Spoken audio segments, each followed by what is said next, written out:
उरण तालुक्यातील पिरकोण सारडे रस्त्यावर शनिवार दिनांक 20 जुलै रोजी एका तरुणाचा मृतदेह आढळला आणि परिसरात एकच खळबळ माजली। या संदर्भात उरण पोलिसांनी तपास केला असता पनवेल तालुक्यातील केळवणे गावातील रहिवासी राजेश हरिदास ठाकूर याचा मृतदेह रस्त्यावर बेवारस स्थितीत सापडल्याचं निष्पन्न झालं। सूत्रांनी दिलेल्या माहितीनुसार राजेश हरिदास ठाकूर वय 40 वर्ष हा तरुण आपली पत्नी आणि 3 लहान मुलींसोबत केळवणे गावात राहत होता। कुटुंबाच्या उदरनिर्वाहासाठी तो JNPA बंदर परिसरात कॅन्टीनचा व्यवसाय करत होता।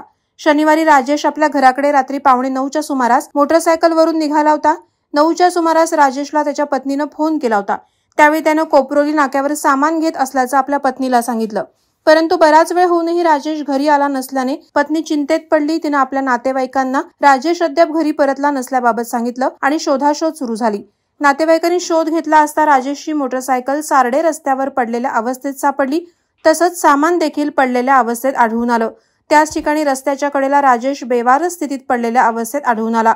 या घटनेची माहिती उरण पोलिसांना दिली असता पोलिसांनी घटनास्थळी धाव घेत पंचनामा करून राजेशला इंदिरा गांधी ग्रामीण रुग्णालयात दाखल केलं असता राजेश हा तरुण मयत झाला असल्याचं दिसून आलं।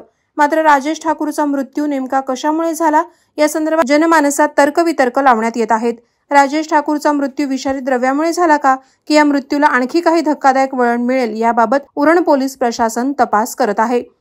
वादळवारा लाईव्हसाठी अनंत नारंगीकर, उरण।